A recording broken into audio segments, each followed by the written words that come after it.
Sí, bueno, la microscopía a escala nanométrica conlleva batir el límite de resolución de AVE en los instrumentos ópticos de Rayleigh en general.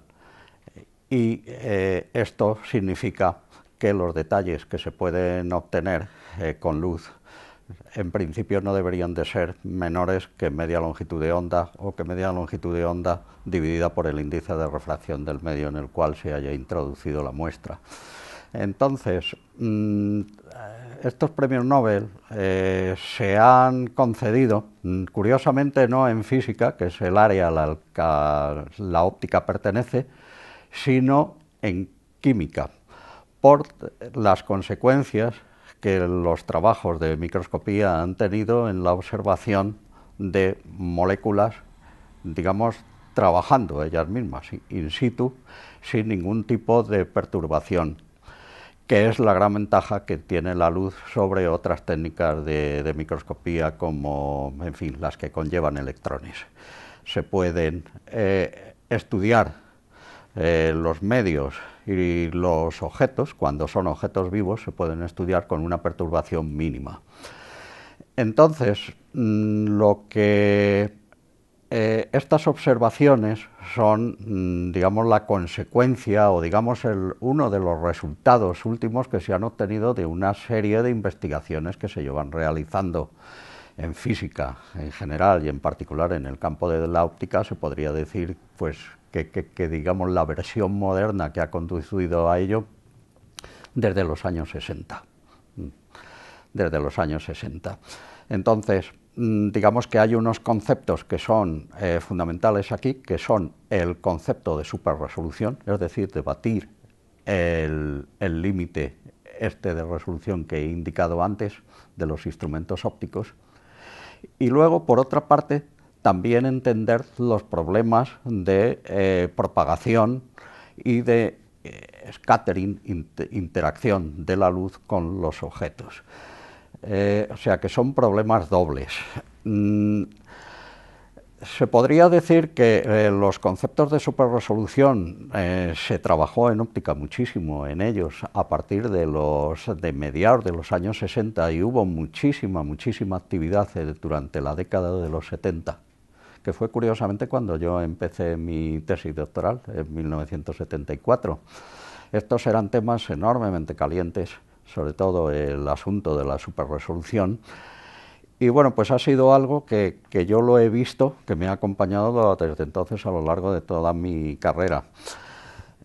En el año 1990 yo conocí en La Haya, en una reunión que había conmemorando un aniversario de Huygens, a Bessy. Bessy acababa de terminar su tesis doctoral en Cornell y presentaba pues parte de sus principales resultados, en los cuales él había obtenido imágenes de objetos con resolución mucho más allá de lo que permiten estos límites asociados a la longitud de onda de la luz, con luz. Esto se basaba en lo que se llama microscopía, luego se ha dado en llamar microscopía de campo cercano, es decir, que es detectar la onda que emite un objeto a distancia sublongitud de onda del objeto. ¿Por qué? Bueno, pues esto es porque parte de la información que hay en la distribución de onda que emite un objeto se pierde con la propagación. Esta información se pierde, no se propaga, y entonces precisamente esta pérdida es la que conlleva el límite de resolución que he dicho antes. Se puede acceder a esta información si uno se pone muy cerca del objeto, porque el frente de onda del objeto, digamos que está compuesto por muchas componentes, partes de las cuales son las que se pierden. Si uno se pone muy cerca del objeto, puede llegar a detectarlas antes de que éstas hayan desaparecido. Entonces, lo que Bessy había hecho. Y me llamó la atención porque yo en el año 85, cuando estaba en la Universidad de Rochester, había hecho un trabajo con un profesor muy famoso y uno digamos, de los grandes alma mater de la óptica a escala mundial, que es Emil Wolf, el profesor Emil Wolf.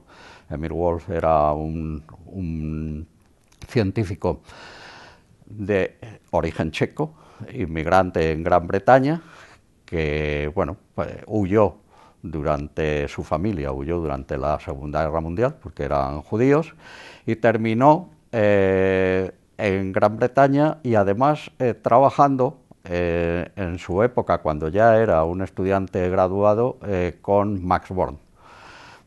Max Born había huido a su vez también de los nazis y entonces se había establecido allí en este país, y Emil Wolf trabajó con él. Luego, posteriormente, en los años 50, se fue a Estados Unidos y bueno, pues fue reclutado en la Universidad de Rochester, que luego se expandió muchísimo, un departamento de óptica que digamos, del cual pues se ha ramificado muchísima de la óptica que hay en el mundo en general y en particular en los Estados Unidos.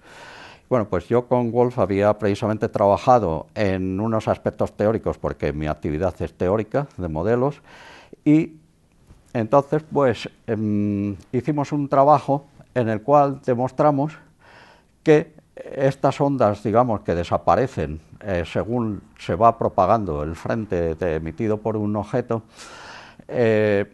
necesariamente, o sea, existen. O sea, habíamos hecho una teoría en la cual demostrábamos que estas ondas existían y se podían detectar. Y cuando conocí a Bessy en el 90 me llamó la atención, porque él seguramente no conocía nuestros trabajos, pero bueno, es algo que está en la mente de todos, y entonces había llegado a una demostración experimental de que esa información se podía llegar a ella.